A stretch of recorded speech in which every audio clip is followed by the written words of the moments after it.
you. Thank you so much for having me. I've been a member of Pastel Society of New Mexico. Can you hear me? Okay, here we go. Is this better? Rewind. I'm glad to be here. I've been a member of this group for, I don't know, eight years or so. I've always enjoyed it. Of course, living in Stillwater or in Oklahoma, which is where Oklahoma State University is.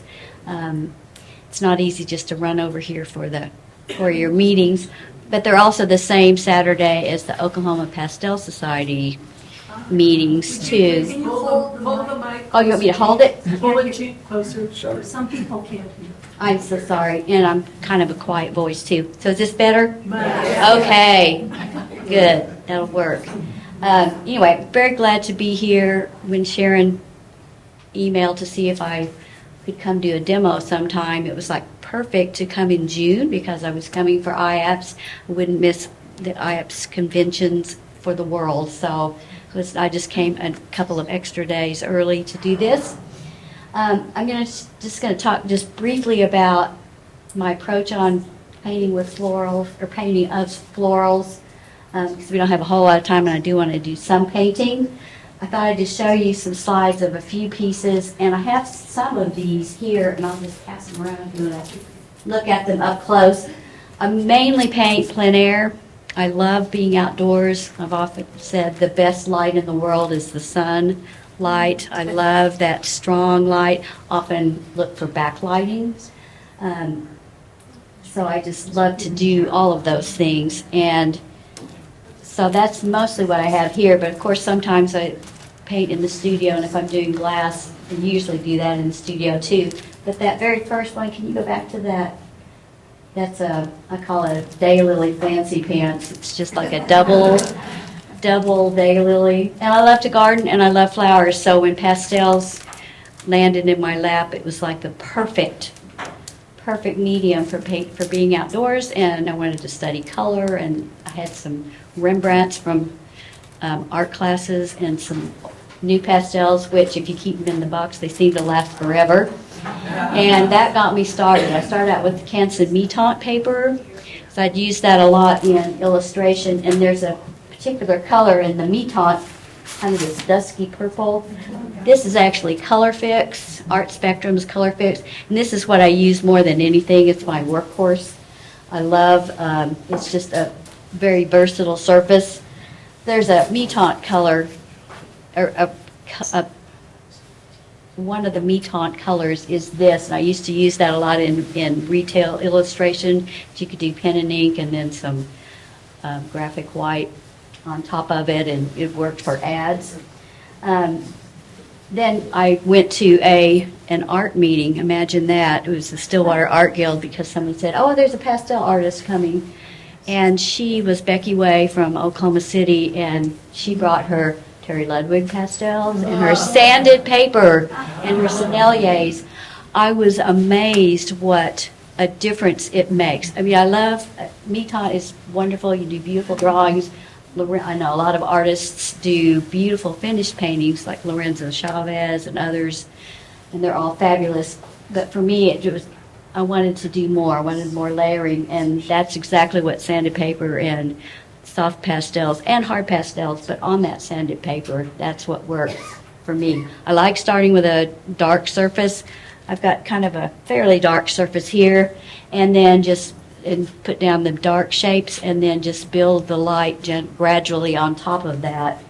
I'm smitten with color, and flowers are they're just my favorite. You know, they say, paint what you love, and that sounds like a cliche, but it's really true. I get so excited about any sort of flower that I'm doing.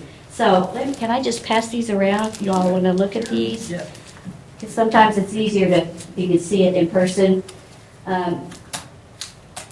This is a studio piece, and I think it was in the New Mexico show some years ago. But it had some glass in it, and I really liked painting with glass, so I'll send it around to you. Thank you. And there's some others up here. You're welcome to come up and look at them. I don't want to take the time going through all of them right now, but feel free to look. They're all very user-friendly. This week, or last week, our poppies started blooming, and I love the kind of translucency, and they're almost like tissue paper. They're so beautiful the way the light comes in from behind. So I did a couple of practice paintings with our poppies, which were pink, and so I'll send these around too. So you can see what they're just little 5x or 6x9 studies.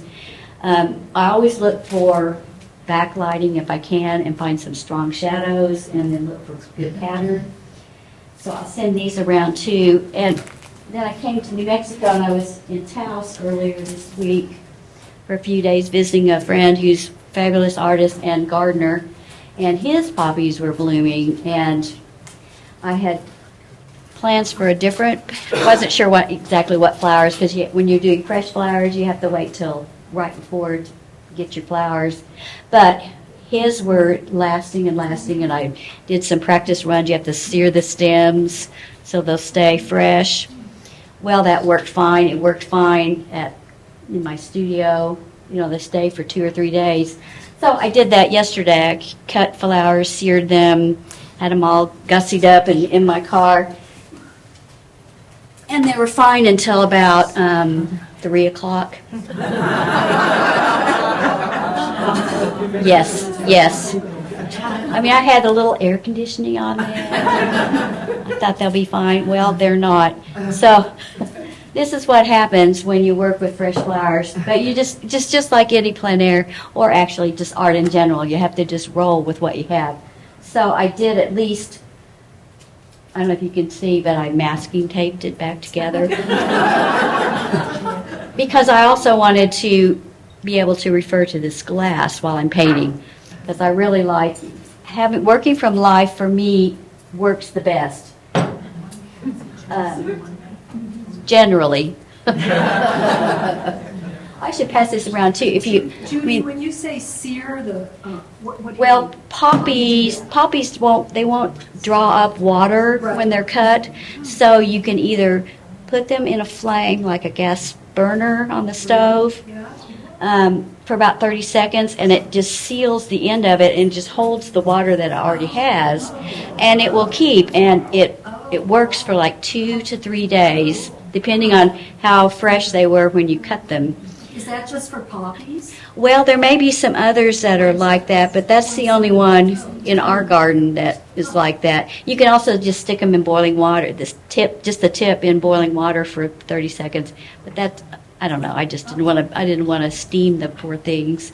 So anyway, so I apologize because they're not what I expected, or what you expected either, I'm sure. But as a backup, I did take photos, and I did a painting earlier this week of red, and I'll show you that later because it'll look better probably than my demo. I will say I won't get terribly far. I'm a slow painter, but I want to talk about the process while I'm doing it. So just bear with me. But I did bring the one I did this week that was finished, and you can see that maybe there's hope for me after all.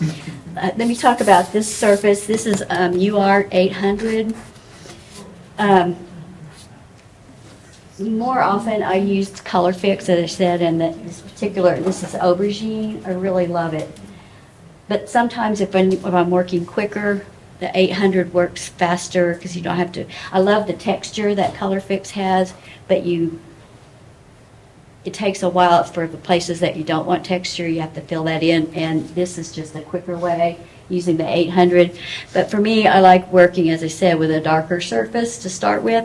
So this was just using some new pastels, just randomly. Sometimes I'll repurpose, maybe you all do this too. You have 1 or 2 paintings that, never see the light of day again. Well, those are nice. You can just take them outside, brush off the extra, beat on them a little bit, and then take some isopropyl alcohol and an old brush and just wash it down, and you get some interesting things. So this is kind of a rendition of that. And I like just having some variation because I'm just having like one subject and one seed, and I know it's just 2. In a typical painting, I would put a third element because 2 is, We like those odd numbers, right? But I just didn't think I'd have time to do 3, so I'm just going to do 2 with this. But this way you have some more interest in the background, and it doesn't have to be necessarily leaves or other things. I kind of think of them more like a portrait of a person, you know, and I try not to have them looking straight on. Anyway, so that's what I'm going to work from. I have a lot of soft pastels, but I'm going to do a lot of the work with the new pastels, probably 2/3 of a painting. For me, I do with the hards, and then the softs I come in, and those are more the accents. Now, in this case, with a red subject, I use more soft pastel than normal because the reds in new pastel, I don't like them. Does anybody here like the reds? You know, it's like trying to draw with a stick, a literal stick. So they're just not very helpful for me. Some of the red violets are okay, but the true reds, strong reds, are not so good. So I'm going to jump to soft earlier than I normally would.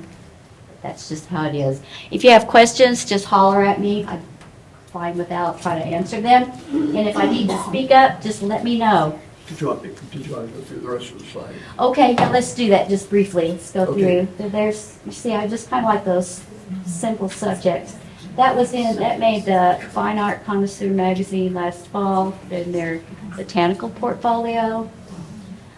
Again, it's from Life. That's a hardy hibiscus out in our backyard. Again, you can see that backlighting. I really love it. It's interesting, in this case, the backlighting, well, no, I take that back. Where the shadow is, that's more the true color, which is odd, but you just get that glow from backlighting. And then the pink part where it's lit, that's where the sun's actually on it, and that washes out your local color, especially outdoors. And they have a little bit of fuzz to the petals, so that makes it even pinker than it would otherwise be. Did you do that plein air? Yes. Yes, I did. That's just that was from a demo for the Stillwater Art Guild. And a little bit of glass, and that's really about all I'll do for here.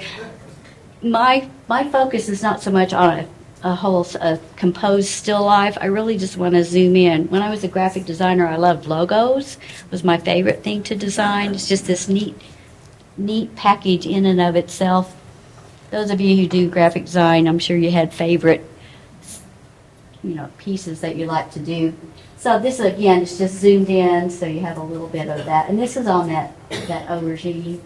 And fortunately, Color Fix, or Art Spectrum, makes pastel sticks that are the same color as their 20 colors in their sanded paper line. So you can use those to correct or to fill in or cover something. So I really like that, too. I didn't bring those today, because I'm going to work on this. This was it made the Pastel 100 for Pastel Journal. And this was the first poppy I'd ever done. This is Flanders poppies, which I fell in love with in France. They're just so beautiful there. But they're pretty beautiful in Oklahoma, too, when you can grow them. They're not as happy in Oklahoma as they are here. It's, I don't know if it's the humidity or the really high heat or the cold, but they're harder to grow for us. So is there more? This was just a demo I did I did a workshop for the Texas Pastel Society in San Antonio last year. It was on glass, which was fun to do. So this is a demo, and I did the blue glass and the lemon, and then back in the studio, I'd hoped to paint bluebonnets plein air while it was down there in early March or mid-March, but they were late last year, so didn't get to. However, at the grocery store, they had a pot full of blooming blue bonnets. So I bought that and brought it home in hopes of growing it. And again, it said, Oklahoma? I don't think so. But it stayed around long enough for me to add that to make the composition a little more interesting. Again, I love light and shadows. This is winter jasmine, where we are, it blooms about Super Bowl time. It's like the first flower of the year. It's like, thank goodness we're going to make it. We're going to make it. in a blown glass vase from somewhere in Oregon. Really liked it. Again, just kind of gestural because the story is more about the vase and the light than the flowers in this case. Great, Is that it? that's it. Okay, good. Well, but really, I mean, the difference you get when you backlight something versus overhead. I mean, this you can make really pretty light overhead too, but the drama you get, and feel free to come up and see that because it's just really pretty fun. Normally, I would have a studio light and I would spend some time lighting that. But we'll just have to pretend. And so here's my photo that I'm working from. And those are the wrong leaves, but I know what they look like, so I'll just kind of put that in. So on here, I just did some different new pastels and then painted over it with 91% isopropyl alcohol. Here, you probably 70% probably works well enough, but we're humid, and so the 91%, I don't know, we just really like it. Works well. So I have just come along and blocked in with a turquoise. Imagine that, right? You all know turquoise here. I know you do. It's one of my favorites for blocking in because it can be there. It's kind of a mid-value. But I like how you can even leave some of those marks there, and it just adds some interest. And this box is the new pastels. I'm miffed that they won't let you order individuals anymore. Could we maybe have a petition at IAPS? Wouldn't that be nice where we could all sign it and say, please? I've started getting, trying Cretacolor, and those work pretty well. It's a more limited range, but that kind of works, and you can get individual ones in there. They haven't come up with this one yet, but it's okay. So I've just kind of blocked this in, and I just kind of look at the general overall shape and the posture of that flower. And I'm going to just come along and put in a dark.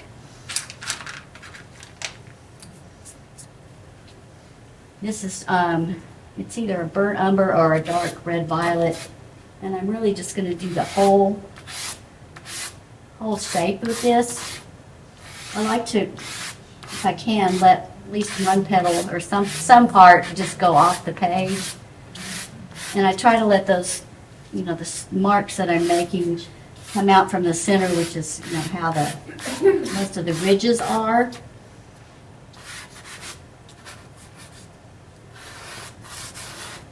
And because I'm thinking of these as portraits, I don't necessarily want a florist perfect thing. Oh, I did. You may be interested in this too. I have an article in here called Portrait of a Flower from a few years back, but it kind of talks about how sort of my philosophy on painting. And then I also did one for Pastel Journal on colors, palette for 5 different flowers. And you don't know, Sarah Bloomington, how intimidating this is to be up here in front of you because I love your florals so much. Inspiring, actually. But so I can just pass these around too if you all want to have a look at those. But in general, I just like to get a big shape going. The whole thing just dark, and that darkest value that I'm seeing in the flower. And of course, wouldn't you know it, I got that stem right in the middle. So I may just try to adjust that a little bit. Normally, I spend a little more time blocking in to make sure everything's in the right place, but just a little shorter on time here.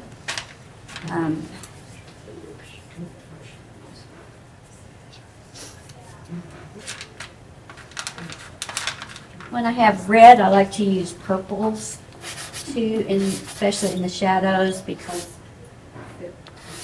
shadows tend to be cooler if you have a warm light, which sunlight is. So I'm just trying to kind of find some places that are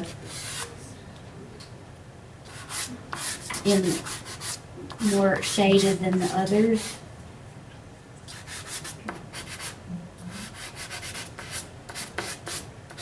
It sounds loud, but it was just because they're hard pastels. I'm really not pressing very hard.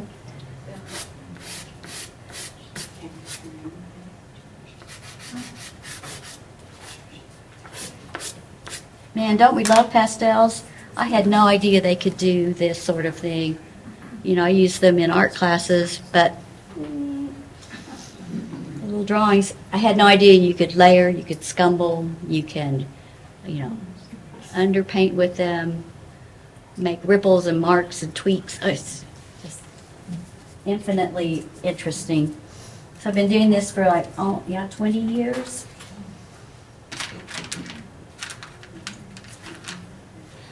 I'm going to stop and put in that middle part. And this is, again, new pastel, but it's that blue spruce, 305, I would buy a box of 96 of these if they were missing. It's dark, but it's kind of warm, and I like that about it.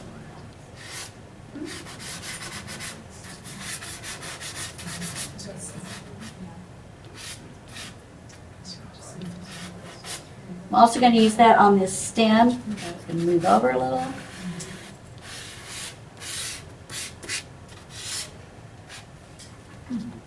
So it's not quite in the middle anymore. Here's a little seed head. I tell you that the seed heads on poppies are almost as pretty as the flowers. Except I was sort of mad that they were blooming at home. And so that big hardy hibiscus, it's getting ready to bloom. So it's going to be blooming while I'm gone. It's like, well, you better hold that thought. I'll be back. I'll be back. I think it will.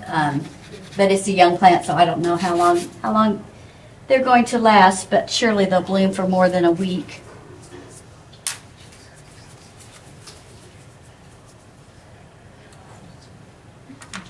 Do a little correcting here.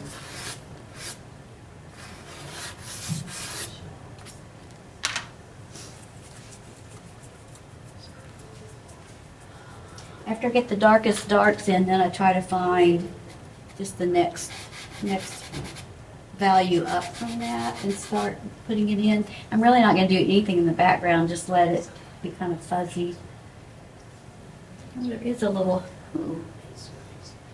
changed my mind. I'm going to put in that little, there's a little bud over here.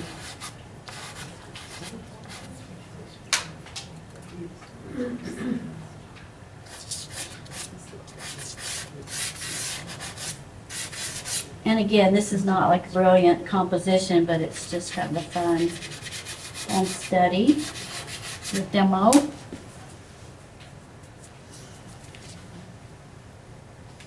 Now at this point, I pretty much have to jump to softs because there just are no decent reds in the hard.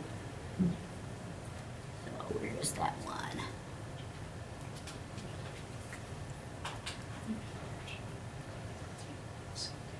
Where are you? Is you over here? Yeah, here you are. Nope.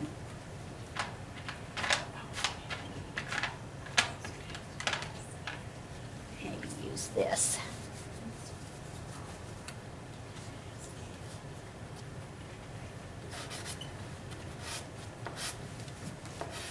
This stage is kind of boring, I know. It's like watching grass grow, but, just kind of sneak up on the light.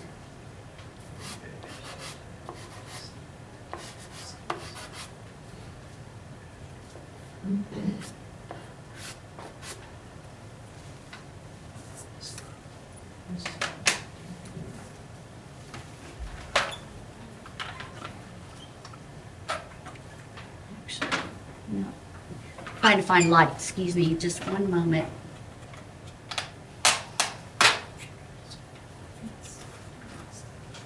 Oh, that's better. Of course, I'm looking for that one color that I can't find. Because we always need at least one more than we have, right?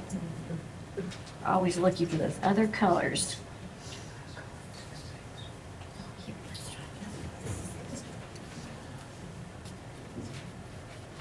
Oh, yeah, that's it. So this is just a little bit dark. A little more chroma, a little more local chroma here.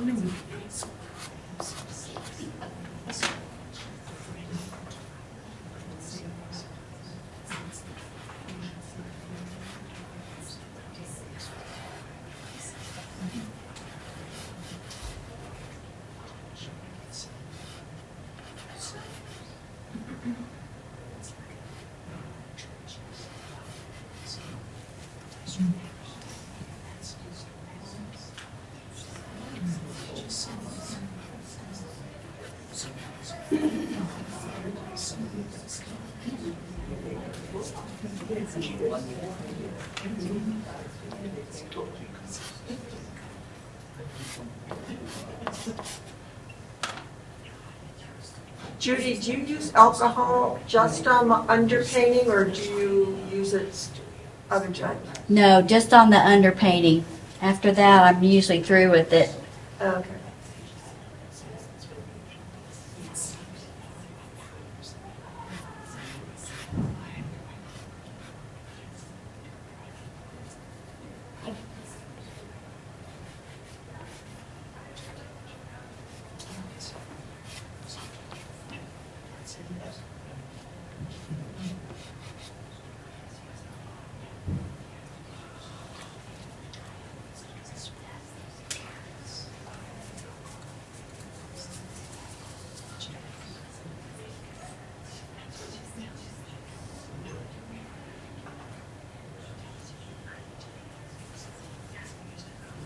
I'm going to go ahead and get in some of the really light values. I don't know if you can see this poppy, but the back of it has direct light on it. So again, it's washed out.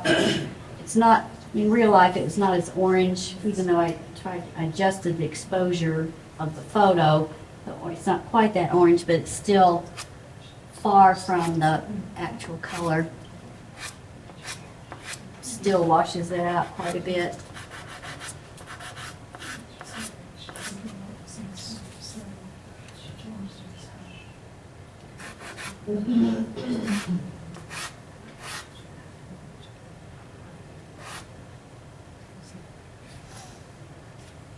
Yes. A little more correcting here. Front petal is bigger than I had it.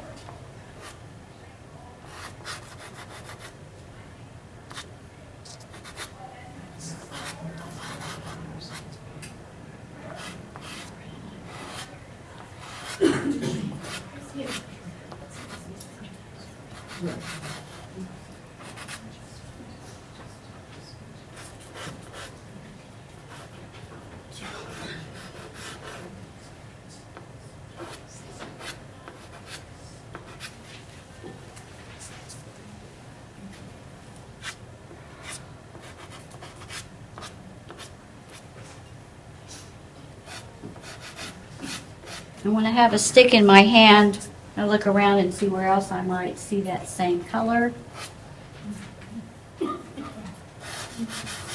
Feel like I'm preaching to the choir. Mhm. Yes, yes. Which is great. I mean, Church of the Pastels.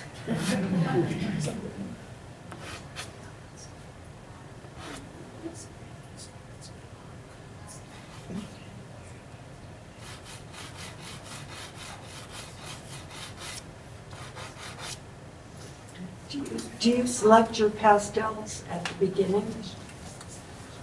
No. No, because even the same subject, the same flower, may look completely different one day to the next, depending on whether there's haze. Like today, there's a lot of haze in the sky. A couple of days ago, it was crystal clear. So, no, I just kind of go with it as I'm painting, because also the kind of background I happen to have may affect those colors on there. So I just try and pick the colors as I go. Now, in general, yes, like I know these certain colors, there'll be a place for them somewhere in there, but I try to stay open to other things. Like there's always going to be a place for turquoise somewhere. Okay, to me.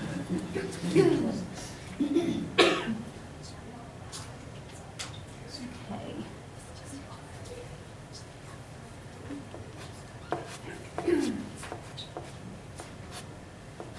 The thing about flowers that have like ripples or ridges in them, you have to be careful not to get them too mechanical.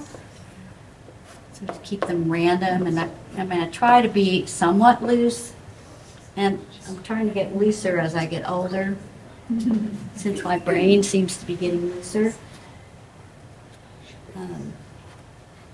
So I try to just be kind of somewhat gestural. Can you put the microphone closer to you? Oh, okay, sure. Is that better? Maybe do this. Is that better? Yeah. Okay.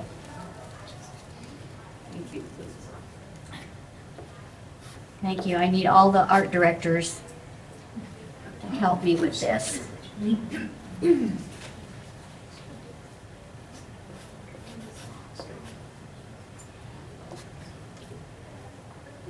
The other thing, of course, just like any other subject, you decide on where your story is, and that's the part you delineate the best or the most, and then you let the rest of it kind of, fade. Like over here, you don't render it as completely as other parts. For this, I think it's probably right in here is the story.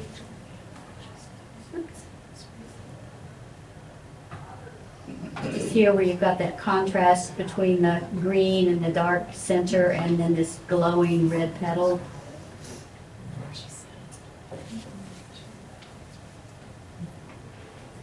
So Nori, for your plein air flower paintings, are you using an umbrella? Are you sitting? Are you standing? How do you do that? I usually look for shade, where I'm in the shade and the model's in the sun. I do have an umbrella, and I'll use that if it's not this windy, which sometimes it is in Oklahoma. So that's what I try to do. I always want the subject to be lit, and then if I'm in the shade, although like we had a gazebo at our other house, and I would have to bring a light in there because it was too shady. You don't get that ambient dappled light that you do under a tree. So I have to actually bring some light back into it. Speaking of umbrellas and breeze, how do you deal with the wind if you're outside painting? Yes, and this. I can withdraw the question. Now, sometimes I'll weight it down if I need to, or look for somewhere that's more sheltered than other spots. But with some flowers, they just are not going to wait. If you may only have one day where the weather's perfect for what's blooming at the time. So, I've painted in up to 40 miles an hour. Well, it was red buds. And we had a very short bloom season that year. So I just had to go with it because they weren't going to last. It was like the last few days that they were in bloom, and they were not going to survive after that. That round of wind, so I had to do it anyway. And it actually worked out really well. I ended up kind of just putting a lot of energy in it, and so it worked out okay. But I also, this tripod has a place where you can hang like a rock bag or something heavy. I've even have used like the weight from a barbell to hang here. But mostly I'll just hold on to it. Jude, there is a huge difference between what you put in the paper and what gets projected. Oh my goodness, yes. Could you stand aside so that people in the main room Yeah, let me see if I can do this. Let me try painting from here. Oh, I see, yeah, there is a difference. Just for a And, minute anyway. and this is how I used to paint until I found sanded paper and soft pastels. I mean, it was about in this range because there just weren't the intense chroma Yeah. or the darkest darks that has. Yeah, let me just paint from over here. Thank you. I told you I need a lot of art directors. Up here, thank you. Well, that worked. Now I can't Now we see can. it. Oh, no, no. How about this? Is that better? Sure. Well, this is for you, so just tell me what works. That's good. I'm skipping ahead a little more. I mean, I would normally spend a little more time, but I really want to get some more chroma in here.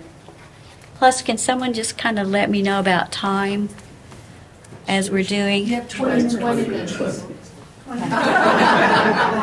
Okay. You can put it in a box.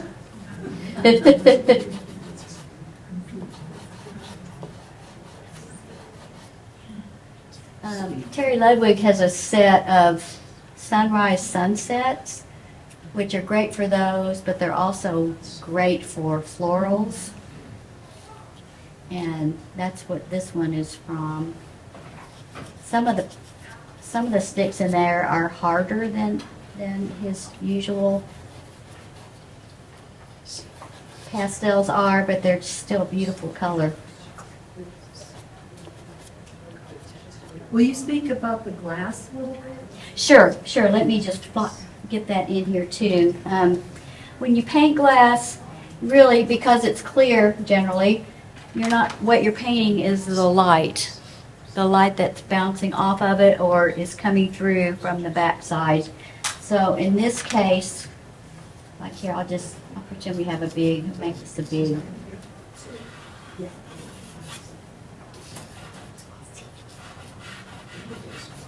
In this case, the lip of this one it's cut. It's not shiny like the rest of the glass. It's frosted, so it's just picking up light in a different way. It's more diffuse. Well, we can't see your. So all I'm doing is just ignore the technical drawing of this because ovals. I don't want to spend a lot of time with that, but I just want to give you the sense of how it works. And a lot of it I do with hard pastels because then you can get in and get those little sharp places. I like to push the color a little more than you're seeing just to help you know that it is glass. Somehow that works. I think one that I passed around had like some blues and turquoises in there that I think they were black-eyed Susans. Really with this, from my perspective, I'm just seeing, and actually it's yellow, I'm seeing a reflection here. And I think it's just bouncing back off the screen. Typically I'll wait, and the very last part I put in on glass is that hard reflection, but I don't want to miss out on having time to do that. And put it there. There's a little piece over here.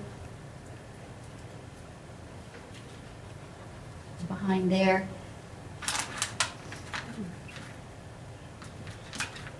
Then light or glass also distorts whatever is inside it or behind it. So these stems, for example, like this stem comes down and actually then it would jump over. That's a little too light. Here, let's try this one.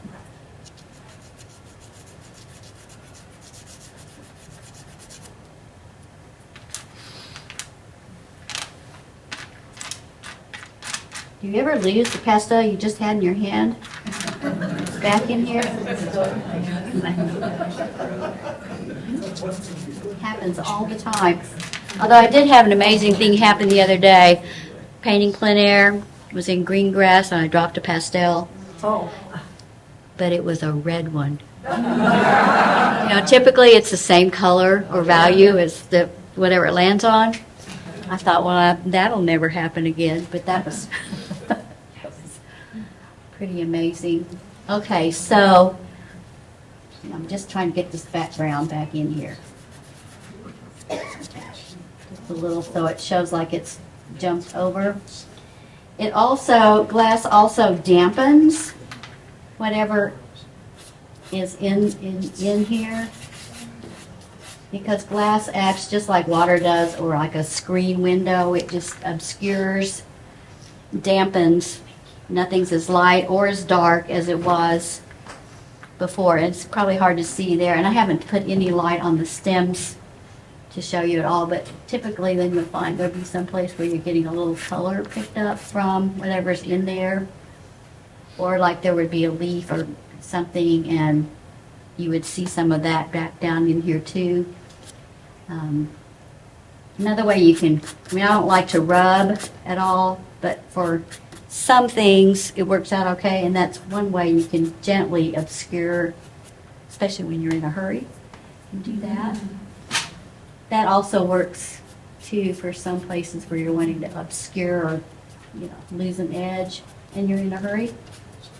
Because here comes that cloud. Did you all see that thunderhead last night to the east?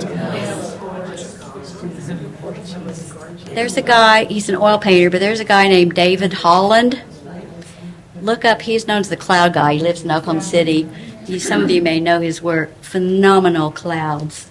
Phenomenal. We're going, oh, there's the David Holland cloud tonight. Something. People sending photos from all over, because those are hard to paint from life too, because they don't stay. They change even quicker than flowers change. And that is one thing about flowers, you know, whether indoors or out, they're going to change and move as you're painting. So if there's some part of it that has like a shadow or a pattern you want, put that in early, because it may not be there in 20 minutes, 30 minutes. Okay, so back to the glass. See, I haven't really put in any edges at all, but I can tell by looking that there's like a place right here where it's touching a little light, and that's kind of how you would even know there's an edge. And over here, there's just nothing at all, really. So back here, I'm just going to very lightly indicate that. Often there'll be somewhere where you've got a little, you know, piece of shadow, or just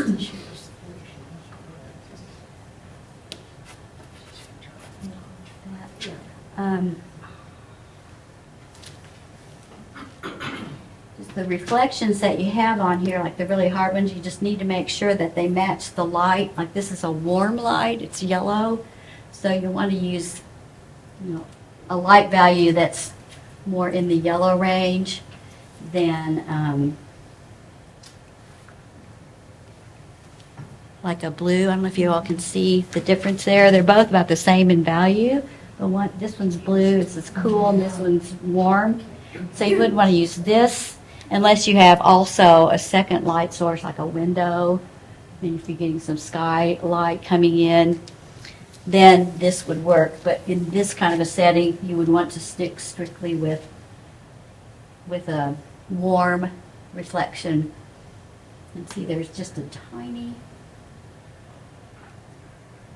so hard to do that. This is one reason why I have all these. Here, this is a good one. I keep even the tiniest of shards, because sometimes I just need that little dot for somewhere, and it's easier to control that. Because I also had Depression era parents, and you know, you kept everything.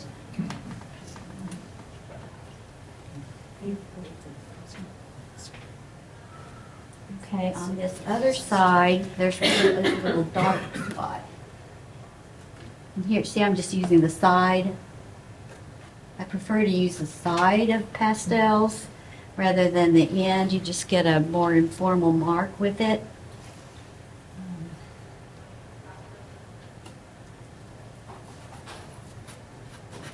This is actually a little big. I like to have them about a third of a stick. It's a really, you know, for this side, like this is a 9 by 12, so this is a really good. If I'm doing bigger pieces, then I would use a bigger stick, more like, you know, that.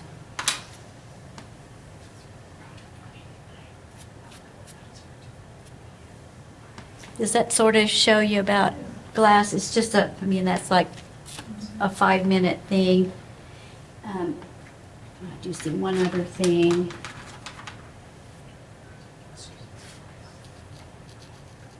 I'm going to use the tip for this because it's just a little bitty dark piece.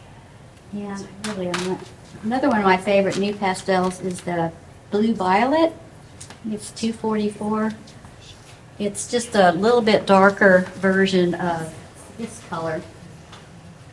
And it's the best, it's such a great shadow color outside for either concrete or sand or a lot of dirt. Or you can use it just to glaze over your lit area and it just cools it and darkens it. So, don't you think we need that petition? I think we do, because I really am starting to wonder what I'm going to do. There is a credit color that's very similar to this.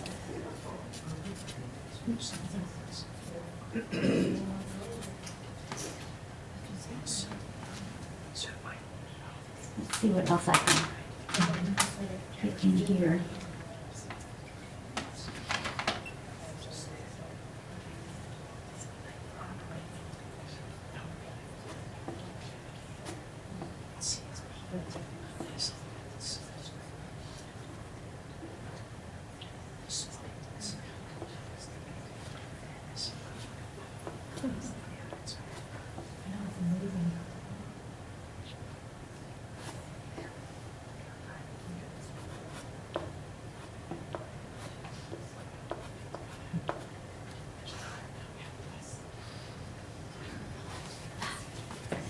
Sorry.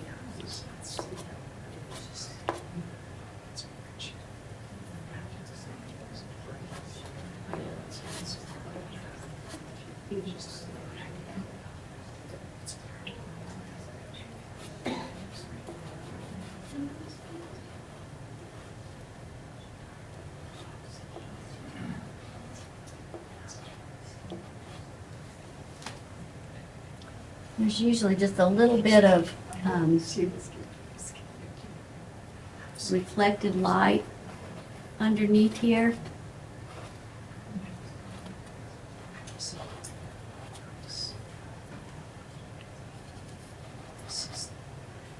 Almost use this pink just to cool this down a little more.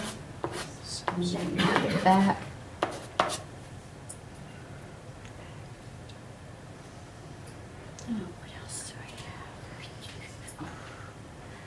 Almost, there's some Sennelier. I have some favorite Senneliers too, and I have, Schminke's, lots of different brands. I think Ludwig's, Sennelier's, Schminke's those three are my favorites. Mostly, probably Ludwig's more than anything. I like that square shape with that edge on it. And I will be demoing in the Ludwig booth on Friday morning.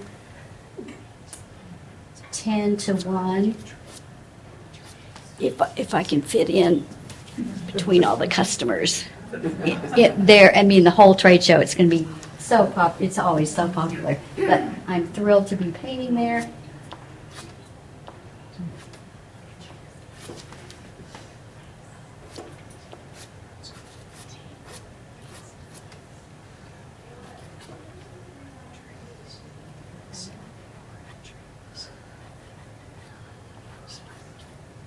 That's a little strong. Tap that.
There's just something about red.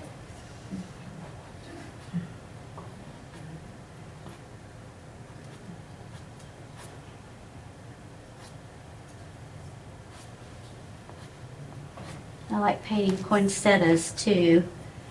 In the winter, they just kind of warm the soul, get those reds in there.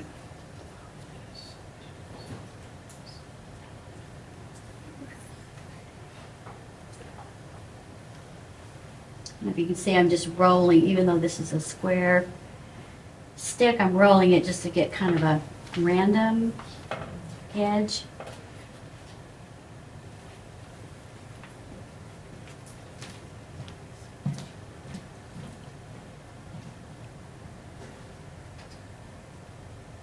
Oh, we're out of time. Is that what you're saying?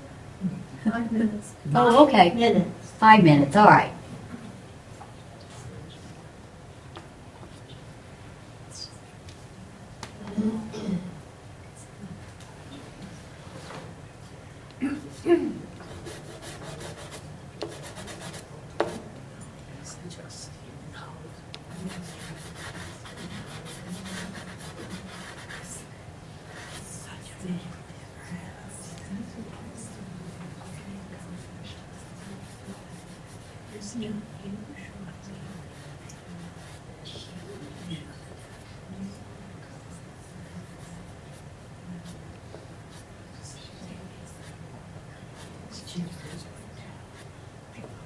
See, I'm creating the rest of the edge of this front petal just by painting next to it.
Is that some sort of editorial comment?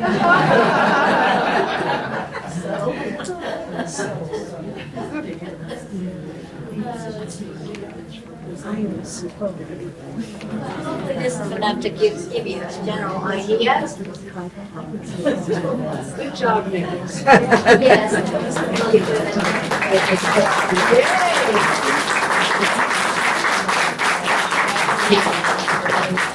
This is what a more finished one looks like. Lights off. Yeah, I pass this around if you don't want to look at this. The other day.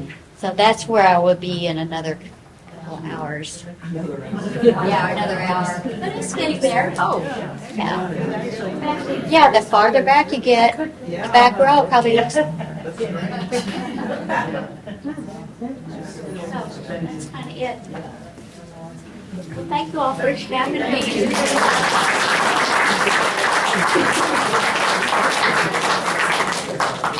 Yeah, so I'll be lurking in the courtyard at the hotel and other places painting this week and all that. Is anybody else going to be out painting this week? Plein air? It's too